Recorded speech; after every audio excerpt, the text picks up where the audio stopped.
everyone, this is Amanda from Simple Life of a Frugal Wife, and today I'm going to be sharing with you the 10 things my family does not buy to save money. Now, if you haven't, I'd love if you would subscribe. You can push the button below to do that, and let's get into the video. So the list I'm going to share with you is what works for my family. Your list of what you might save or want to save or what works best for you may look different, or you may find you're doing already some of the things or a lot of the things on my list. Either way, I'm just sharing these items with you to hopefully give you some ideas of how you can save money in your home, whether you use the same items or whether you save money on other ones. The fact of the matter is there's often things we can all cut from our budget, and so I hope that this video kind of just gives you that encouragement to look at your budget and see ways that you can save money. So the first one that we do not buy is coffee filters. Now, coffee filters are not that expensive. They're only a few dollars, but every dollar adds up, and if we can use a reusable one, why not? So that's what we do. The second one, which is a common one across the board when people are trying to save money, is bottled water. We don't buy bottled water. We don't have a need to. We have our own water bottles that we take out when we go places. And, bottled water, it can add up if you're always buying it. So we just use our reusable bottles. Our kids have their own reusable bottles as well, and that's what we do. Another thing that we do not spend money on is various cleaners. Now, I used to buy a cleaner for basically everything. You go into the grocery store or the department store and you find a cleaner for, they're very specific, right? Which generally you can use the same cleaner for various uses. I basically use vinegar, baking soda, essential oils, and sometimes bleach. With the exception, I do buy a toilet bowl cleaner because we have very hard water and I've yet to find something that cleans that toilet as well. But aside from that, I clean most of my things with vinegar and baking soda. And I just use bleach sometimes just because, we deal with animals and things like that here. And so sometimes I need to pull out the super strength cleaner. But aside from that, we don't buy any of the all-purpose cleaners or the very specific ones, for the counters or for the walls or whatever. We just use a few items and clean the whole house with that. The next one is the telephone landline. Now this for me personally was hard to give up. I know that a lot of people are fine with cell phones. I actually prefer a landline. I just struggle to use a cell phone, but my husband and I both had cell phones because we both kind of needed them for where we were in life, and then we had a landline as well. And we were paying too much for the landline. It didn't make any sense to have 3 phone lines, and so we got rid of the landline because it made the most sense. And really, we were paying quite a bit for the landline. So that was one that really helped us out. Now, the next one goes along with cell phones. We do not have data on our cell phones. I know that many people have data on their cell phones.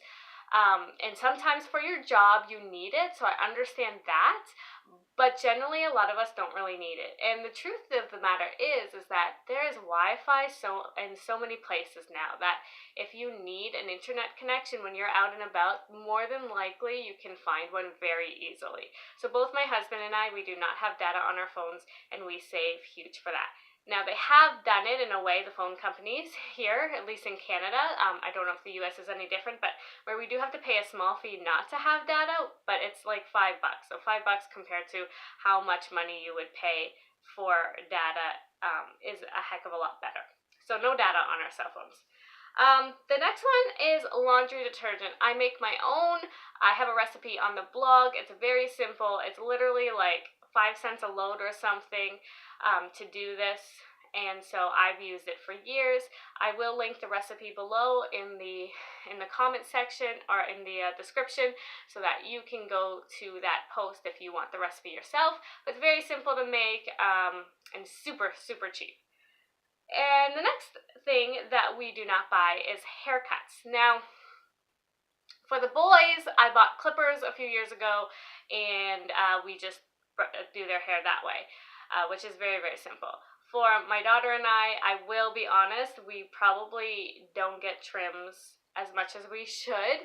But I can trim my daughter's hair. I'm not so sure if I would trim my own. I probably couldn't see in the back and not do a straight line. But still, I don't really get into the hairdresser that often. Every once in a while, literally like every couple of years I go, which again, so bad for my hair probably, but it's just what works for us. And so yeah, we don't pay for haircuts at this point in time. The next thing is clothing. Now, we do buy clothing if we need it, because sometimes you need it, especially for my kids. But it has to be a necessity. Like, we don't go out and just shop for a new shirt because we want one.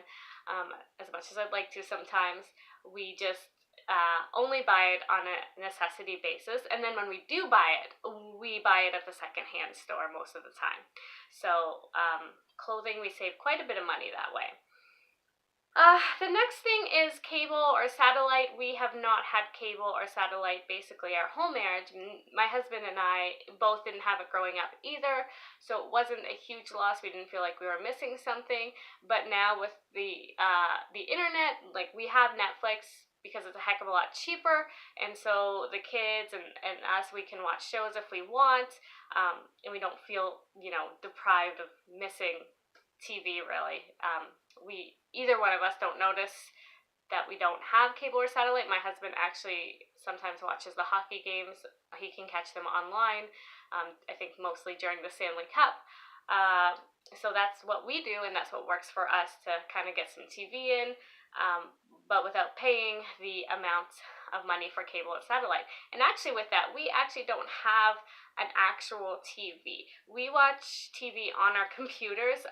We did have a TV, but it broke, and we just feel like it's not in the budget right now.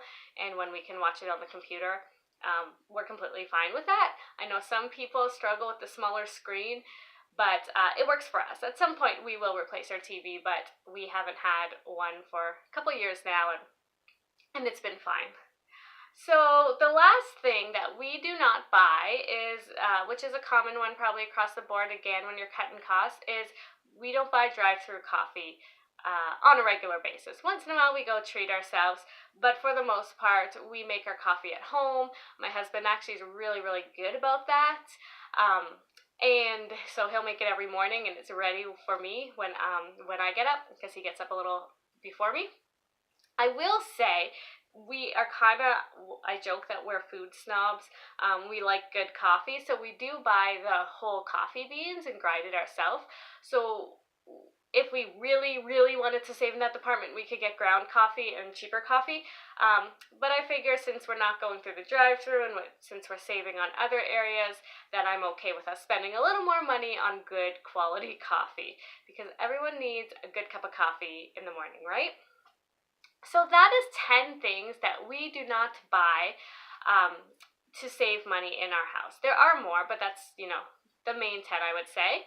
I hope that this has given you an idea of what you can cut. Again, your list may not look anything like mine. You may also be doing all the things on my list, but I hope that it just kind of encourages you that there are things you can cut out and alternatives that you can do to save money in your own home. So thanks for watching, and until next time.